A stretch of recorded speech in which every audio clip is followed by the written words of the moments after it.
There's this moment that keeps replaying in my head like a broken security tape. 3 seconds long, grainy, color-drained, and somehow louder than the real thing ever was.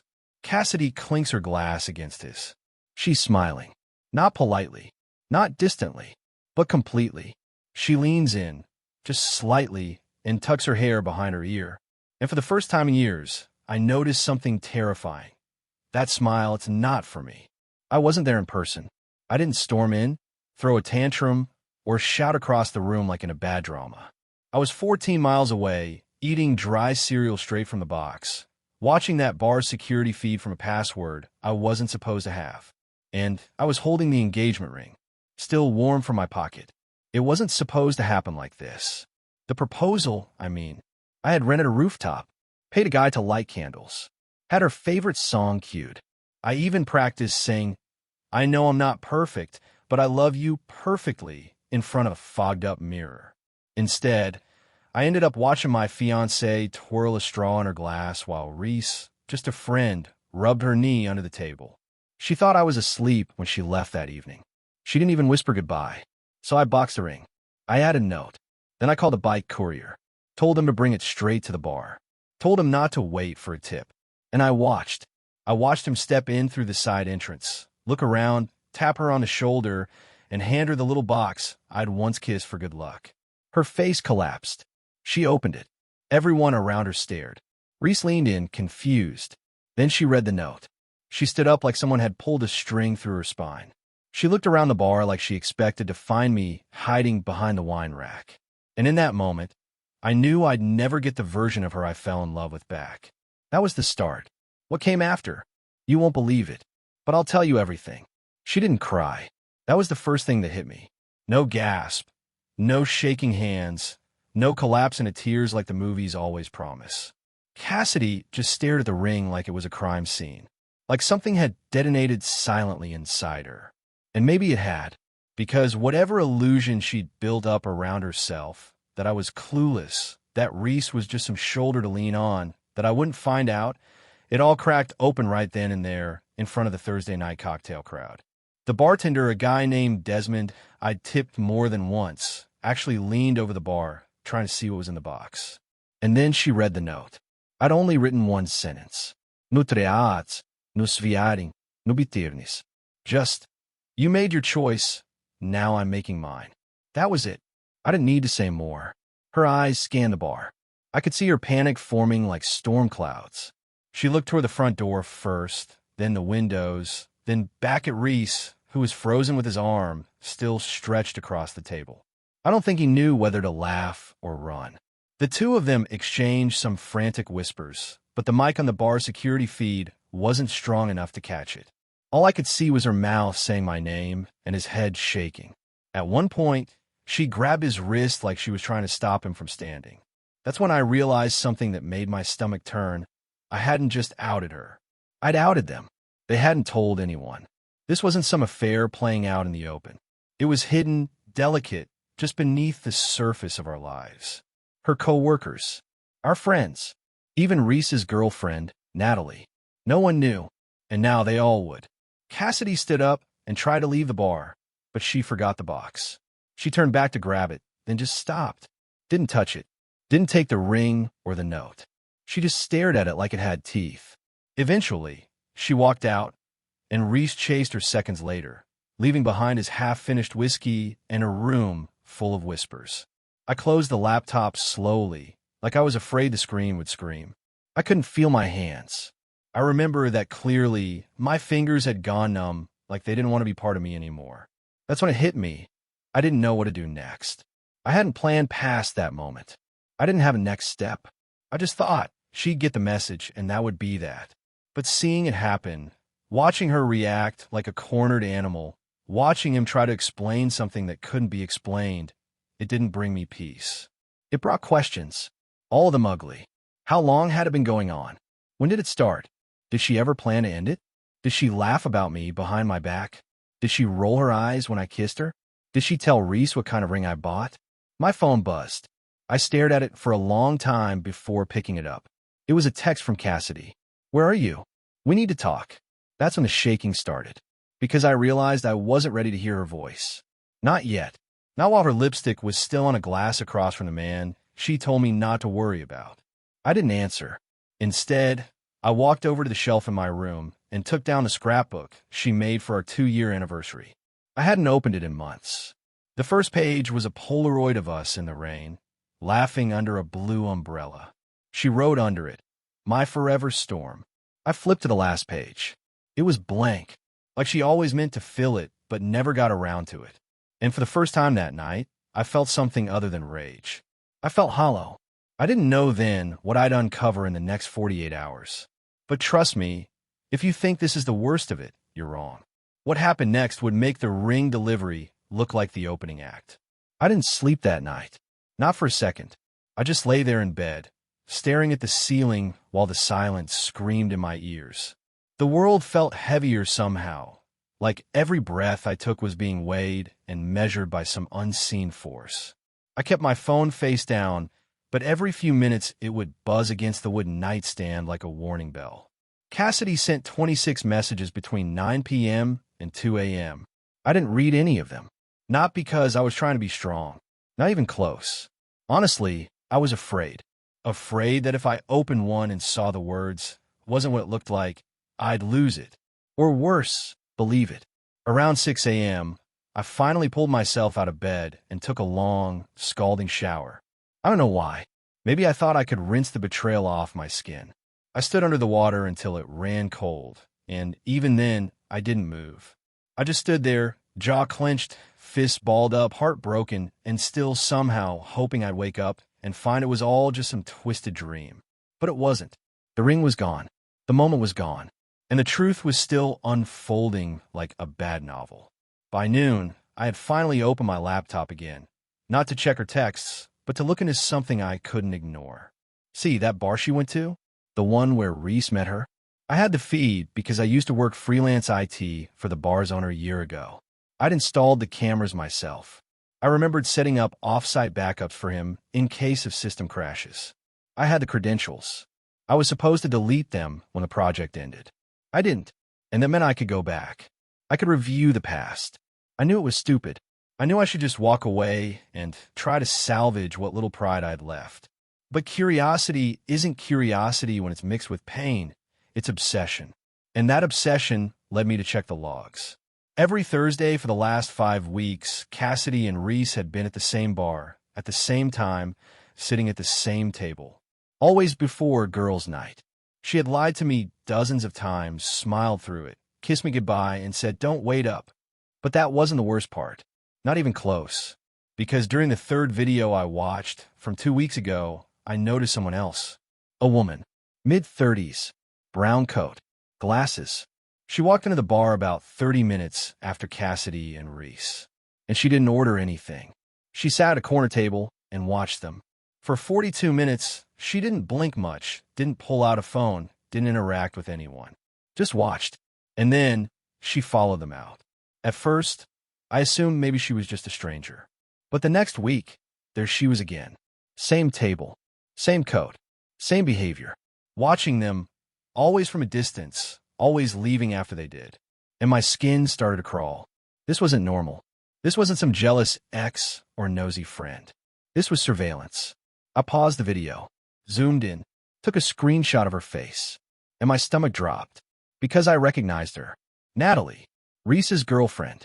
I had only met her twice, briefly. Once at a barbecue Cassidy dragged me to, and once at a holiday party last year. She was quiet, the kind of person who seemed like she never fully stepped into the room, like she always kept part of herself tucked away. And now, here she was, tailing them like she was gathering evidence, or waiting for the right moment to strike. Suddenly, I wasn't alone in this. I opened a private browser and started searching. Natalie's name, her LinkedIn, her workplace, even her Venmo history. Within minutes, I had more questions than answers. She worked as a paralegal at a boutique family law firm. She hadn't posted online in months, but her old tweets were still there, and one caught my eye. From about 2 months ago. Sooner or later, all snakes shed their skin, but some still get stomped out before they do. That wasn't subtle. That was a storm warning. And now I was sitting at the edge of something much bigger than just an affair. Cassidy hadn't just betrayed me. She'd started a slow collapse that reached beyond our relationship. Reese wasn't just a homewrecker. He was building himself a grave, and Natalie was the one digging it. I sat back in my chair, heart racing. I was no longer asking how it happened. Now I needed to know how far it had gone and what Natalie planned to do with what she knew. And that, I realized, would change everything. The hardest part wasn't discovering she'd been lying. It wasn't even the images of her and Reese at the bar, leaning too close, laughing like teenagers on the edge of something wrong but irresistible. No, the hardest part came after. When you have all the pieces of the puzzle laid out and realize the picture it forms is so much worse than you imagined. It wasn't just infidelity. It was rot, a slow decay that had spread so deeply through everything I believed about us, about her, that I started questioning moments that used to feel sacred. I remember her crying in the bathroom the day my mom passed. I'd walked in to check on her, and she just said, "I'm overwhelmed, that's all." I held her, rocked her, thought she was grieving with me. But now I had to wonder, was it grief or guilt?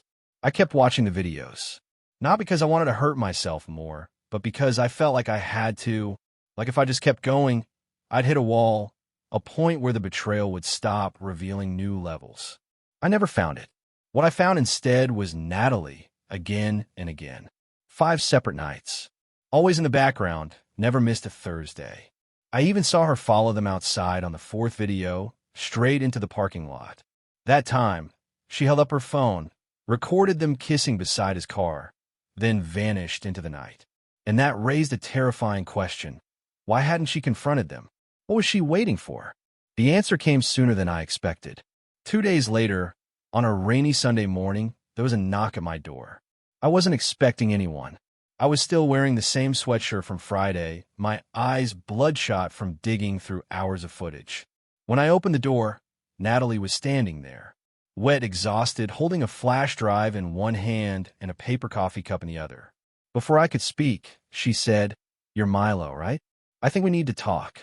I let her in, not because I trusted her, I didn't even know her, but because something in her voice sounded like mine. Hollow, numb, someone who had also been living inside an unanswered question for too long. She sat at my kitchen table and slid the flash drive across. There's video, photos, screenshots. I've been collecting it for over a month. I thought maybe I'd use it in court or just keep it. Proof that I'm not crazy, that I didn't imagine it. I couldn't speak. I just nodded. She pulled out her phone and tapped it silently for a moment, then turned the screen to show me a text from Reese dated just a week ago. It said, "Staying late with the guys. Don't wait up." She flipped to a photo she'd taken the same night. Cassidy and Reese kissing near the fire escape behind the bar. So yeah, they were both lying. Every step of the way. But what Natalie said next chilled me. I think Cassidy knows about me. About the fact that I've been following them. I found a note in my mailbox last night. No name, just a message. She reached in her jacket and handed me the paper. It was folded twice and slightly damp. I unfolded it and read the words, each one written in precise black ink. "Stop watching. You had your chance. Stay out of this or get dragged in." There was no signature, but it was Cassidy's handwriting. I knew it instantly. I'd seen her write birthday cards with that exact tilted slant. My gut twisted as I stared at the note. Not only had she lied, cheated, and manipulated, but now she was threatening people. Natalie just sipped her coffee like it was all a formality now, like she had run out of tears weeks ago. "She's not who you think she is," Natalie said. "Neither of them are. And this thing between them, it's not just lust. It's sick." That's when she handed me a folder. Inside were printed screenshots from Cassidy's private Instagram account, not the one I followed. A hidden one that Natalie had managed to find using a dummy profile. The captions chilled me. Who says you can't practice before the wedding? When you belong to someone who knows how to use you. Engagements are boring. Affairs are art. Each photo was of Cassidy, blurred selfies in a hotel bathroom, snapshots of her legs on a bar stool, her fingers wearing my ring while Reese's hand held a drink beside it. I felt something sink inside me. Not snap, not break, just disappear. Like I'd lost a vital organ I hadn't realized I needed. Natalie looked me straight in the eye and asked me the one question I'd been too afraid to answer myself. So what are you going to do now? I didn't know, but I had to start somewhere. And that started with facing Cassidy. Not through text, not with a note, but in person, with everything I'd learned, everything she tried to hide, and one question. Why? I didn't call her. I didn't text her. I didn't even reply to the last message she sent, which read, "I'm losing my mind, Milo. Please." I just showed up. It was Monday evening. The air was weirdly warm for October, the kind of uncomfortable heat that sticks to your skin even after sunset. I walked straight up the stairs to her apartment, which, funny enough, I hadn't been to in over a week. We'd been staying at my place most nights. At least, that's what I thought. Now, I wasn't sure where she really had been most nights. I stood outside her door, heart pounding, for over a minute. I could hear voices inside. One of them was hers. She was on the phone, laughing. That laugh. That damn laugh that used to make me feel like the luckiest man alive. The sound of it made me feel like the floor was tilting under me. I nearly turned around, but I didn't. I knocked. She opened the door wearing an oversized t-shirt and a face mask, the kind she put on for skincare Sundays, even though it was Monday. Her eyes widened when she saw me, but she didn't look shocked. More like annoyed. "Oh," she said, pulling the mask down slightly. "Now you want to talk?" I walked past her into the living room without waiting for an invitation. The same room where we'd once curled up on rainy days, binge-watching murder documentaries and talking about baby names. I sat down and placed the manila folder Natalie had given me on the coffee table between us. Cassidy didn't touch it. She just crossed her arms and leaned against the wall. "I already know what's in it," she said flatly. "You're late." She beat you to it. That stopped me cold. "Wait, Natalie talked to you." Cassidy smiled, a slow, deliberate smirk that chilled me to the bone. "Not directly, but she's been trying to ruin Reese for weeks now. She sends things, anonymous emails, pretends to be clients. Once she even left a USB drive on his car. Desperate little girl. "You still the hair," Joe slowly tightening. "You cheated on me, Cassidy." She tilted her head. "Did I, though? What? I mean, sure, technically, but emotionally? Milo, you checked out months ago. You were always working, always fixing those creepy clocks, always talking about the future. I was drowning in your boring little routines. You didn't see me anymore. That hit like a punch. And I hated that part of me, the weak, apologetic part, almost wanted to believe it. But no, not this time. You could have talked to me," I said. "You could have said anything. Instead, you let me plan a proposal while you were sneaking off to hotel bars with my ring on your finger." That's when she laughed. For real this time. A full laugh, like something in my pain was hilarious to her. "Milo, come on. You're acting like I'm some villain in a movie. Grown-ups cheat. Relationships change. People fall out of love. You just didn't want to see it." I stood up, something cracking quietly inside me. "No, Cassidy. I did see it. I just didn't want to believe it. There's a difference." She rolled her eyes. "And what now? You gonna expose me? Post videos online? Show everyone how betrayed you are?" "No," I said, "because I'm not you." She flinched at that for just a second. Then her arms dropped to her sides. "You're being dramatic," she muttered. "It wasn't that serious. It's not like we were married." I nodded slowly. "Exactly. And thank God we weren't." Then I walked out. I didn't slam the door. I didn't shout. But every step down the stairs felt like something I was finally leaving behind. Something heavy that had lived in my chest for far too long. But I wasn't done yet. Because Natalie hadn't just given me proof. She'd given me something else too. Something far stranger. A voice memo. One she said was accidentally recorded when Reese called her while drunk and forgot to hang up. It was still on the flash drive. I hadn't listened to it yet, but I was about to. And what I'd hear would blow everything wide open. It took me hours to open the voice memo. I stared at that little audio file like it might bite. The label Natalie had saved it under wasn't even subtle. It just said, "Listen to this." But I couldn't bring myself to click. Not right away. Not after everything else. Not after seeing Cassidy smirk through my heartbreak like it was an inconvenience. Not after realizing she wasn't even sorry. She just wanted me quiet. I sat on the floor in my apartment that night. Lights off, just the screen glow lighting my face. The silence was deafening. It had the weight of 1,000 moments I'd never get back. The night we first danced in her kitchen. The time I got pneumonia, and she brought me soup at 2 a.m. The way she used to trace little circles on my wrist when I couldn't sleep. All of it felt fictional now, like something I hallucinated. And maybe I had. Maybe love was just mutual delusion, until one person snaps out of it first. When I finally press play, I brace myself for something angry, or something cruel, but what I got was worse. At first, there was just static, then the sound of a car door slamming. Reese's voice, slurred, laughing, filled the silence. "Nah, man, it's chill. I'm good," he mumbled. Then came another voice in the background. A woman. Cassidy. She was quieter, but her tone wasn't soft. It was sharp, controlled, like someone used to talking people into things.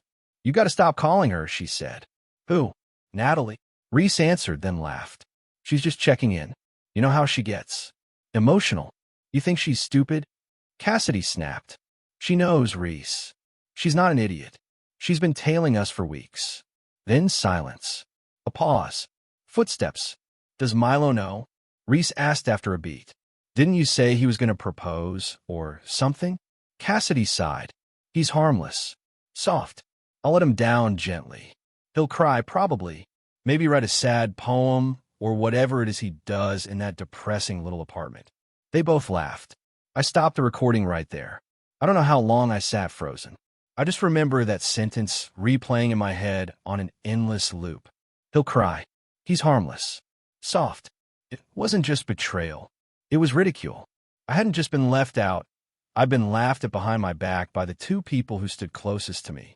I hit play again, needing to know more. The next part changed everything. "Do you think she suspects the money?" Reese asked. Cassidy went quiet. "She doesn't know," she said finally, "and she won't. Milo has no idea I was on his accounts. I covered it. I needed that deposit, Reese. I had to move fast before he got suspicious. Once this blows over, we're set." I felt like I was being strangled. My vision narrowed. My ears rang. The money. She had access. Of course she did. We were engaged. Shared logins. Shared savings. I hadn't checked balances in weeks. I trusted her. She used to do the budgeting. Said I was too soft-hearted with spending. I let her handle it. I scrambled to open my banking app. Entered the PIN with shaking hands. 2 accounts. The main one, where I've been putting away money for the wedding, the honeymoon, the down payment for a small house just outside Traverse City. And the other, the one my grandmother had left me when she passed. The one I hadn't touched in years. Both were drained. The wedding fund was down at $21.14. The inheritance account? Closed. I couldn't breathe. It felt like the floor dropped out from under me. Like I was falling through my own life. Cassidy hadn't just broken my heart. She'd gutted my future. I opened the voice memo again and let it run until the end. "Don't worry," she said near the end. "Milo's not going to do anything. He's too nice. Too weak. He still thinks this is about feelings." Reese laughed one more time before the recording ended. I sat there in the dark for a long time. No tears this time. Just a void. They'd taken everything. My love. My trust. My money. My name. And somehow, they still weren't done. Because what I found the next morning showed me this wasn't just about a cheating fiancé and a two-faced friend. It was something else entirely. And I was only beginning to understand how deep it went. By morning, something inside me had changed.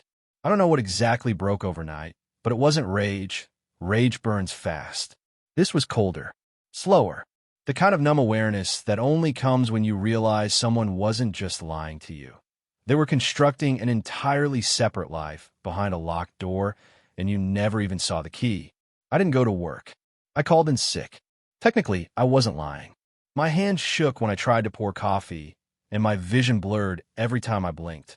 I sat on the edge of my couch, staring at the coffee table, where the voice memo file still sat open on my laptop. Her voice echoed in my mind. He still thinks this is about feelings. She was right. Until now, I did. I opened the banking app again, staring at the negative space where my future used to live. The inheritance account was gone. Closed, not just emptied. That meant forms were signed. Transactions authorized. There had to be digital records. I pulled up my email and searched the word transfer. Buried between junk mail and promotional ads, I found them. 2 confirmation emails. Both from 2 weeks ago. Same day. One for the withdrawal of the $12,000 I'd inherited. The other for the closure of the account. The kicker? They were authorized using my login. She'd logged into my email, used my saved passwords, accessed everything behind my back. And I had no idea. Not until she and Reese were probably sipping mimosas somewhere, toasting to the fool they'd left behind. I clicked on the fine print in the confirmation email. It listed the destination account, not in her name, not even in Reese's, but in someone named Landon Faulkner. I didn't know a Landon, not in any context, but Cassidy had once made an offhand comment months ago, something about an LLC she was thinking of starting for freelance marketing. I hadn't thought much of it at the time. She always had creative bursts she never followed through on. So I searched the name. Landon Faulkner, Grand Rapids, Michigan. The second result stunned me. Landon Faulkner Marketing and Design, founded 6 weeks ago. Listed owner, Cassidy E. Royce. She created an alias, registered a business, not under her legal name, but under a fake one tied to a corporate address in a shared office suite downtown. The money she stole from me? It didn't vanish into a shopping spree or luxury hotel bills. She was investing it, building something without me. With Reese? Maybe. But what chilled me more was the realization that I had never been part of this plan. I found a business listings contact email, a Gmail address I didn't recognize. I copied it. Then, without thinking, I opened an incognito window and searched it across every major social media platform. I don't even know what I was hoping to find. Maybe I just wanted to see proof. Proof that I hadn't imagined how calculating she was becoming. And I found it. An Instagram page. Small, barely active, with only a handful of posts. But the bio said it all. Freelance branding for fearless transitions. Let's redefine your next chapter. The last post stopped my heart. A grainy photo, taken at a wine bar I recognized. Not the one where I'd caught her, but one we used to go to back before the pandemic. She was seated across from someone, only partially in frame. In the caption, it said, "Some bridges deserve to burn. What's on the other side is always better. No tags. No comments. Just that." I stared at that photo for a long time. I could see it in her face, not regret, not even satisfaction. Confidence. That kind of smooth, effortless confidence that says you thought I was still with you, but I've already left. And then I did something I didn't expect for myself. I clicked send message. I typed only one word. Why? No puntuación. No intro. Just that. It took her less than 5 minutes to respond. You already know why. But if you want the full story, meet me. 1 hour. We both deserve the truth. She sent a location. It wasn't her apartment. It wasn't a bar or a park or a coffee shop. It was the shared office suite downtown. The one registered to Landon Faulkner. It was then, for the first time, that I understood the depth of this betrayal wasn't just emotional or financial. It was strategic. And if I didn't go, I'd never truly know how far down the rabbit hole she had gone. I got in the car, and I drove. The building didn't look like much from the outside, just another glass and metal downtown structure stacked between a law firm and a Pilates studio. But I sat in my car across the street for nearly 15 minutes, watching people come and go, trying to decide if walking in there made me brave or stupid. She'd chosen the location on purpose. That office suite? It wasn't just her next chapter. It was a monument to the life she'd built behind my back. And now, she wanted me to stand in it, to see it with my own eyes, like some twisted housewarming party hosted by the person who burned your home down. But I went in anyway, because I needed the truth, not the half version she used to offer through practice, sighs, and dismissive glances. I needed it all, ugly, raw, unpolished, the full extent of what she'd become. She was already there, seated on a faux leather sofa in the waiting area. Her posture was relaxed, like she was waiting for a job interview or lunch with a friend. When she looked up at me, she smiled. "Milo," she said, like she was genuinely glad to see me. I didn't smile back. We went into the small, glass-walled office with her new nameplate still taped to the door. Landon Faulkner, creative director. I didn't sit. I leaned against the wall, arms folded. She gestured to the chair across from her desk. You can relax. I'm not going to deny anything. I think you deserve honesty now. Now, after everything. She started talking. And to her credit, she didn't hold back. She admitted to taking the money. Said she thought I'd barely notice, that I'd blame it on bills or bad budgeting. She said the idea to register the business under another name wasn't about hiding from me. It was about reinvention, about no longer being tied down by someone who expected too little and gave too much. She described our relationship like it was a quiet prison. You're a good man, Milo, she said, but you weren't going anywhere, and I needed to move. I asked her if she ever loved me. She didn't hesitate. I did, she said, but only the version of you I met in the beginning. The rest, we grew apart, and I couldn't keep pretending. And weirdly, that was the most honest thing she'd said to me in years. But what surprised her was what I said next. I'm not here to fight you, I told her. I'm not here to threaten you, or get the money back, or make you pay. I just want to see the place, the one you chose instead of us. I needed to stand inside it once, so I could let go. She blinked. That confidence? It faltered for the first time. Then what now? She asked. I walk out, I said, and I start over. Without you. Without the ring. Without the version of myself you left behind. And that's exactly what I did. I didn't storm out. I didn't deliver some dramatic final line. I just opened the door, walked out onto the street, and felt the sun hit my face like it belonged to me again. The next few weeks were quiet. There were days when I wanted to scream, or rewind time, or burn everything we built. But those feelings passed, slowly, gently, and in their place came something I hadn't felt in years: relief. I started working again, took on small restoration jobs, fixed up a broken grandfather clock for a retired school teacher who cried when it started ticking again. I had long walks with no destination, slept without nightmares, laughed without guilt. Natalie reached out once more just to say she was glad I got out when I did. She's doing better, too. She even got a rescue dog named Murphy who chews everything except her ex's hoodie, which she lets him keep for target practice. As for Cassidy, I haven't heard from her since that final meeting. And honestly, I hope she's okay. I mean that. Because people like her don't need punishment. They live in the mess they make long after the applause fades. Me? I'm building again. Slower this time. Wiser. I even found the courage to restore the final page of that old scrapbook she made me, the one she left blank. This time I filled it myself, with a photo of me smiling, alone, standing by the lake near my dad's cabin. The caption? This is what freedom looks like. And I mean every word.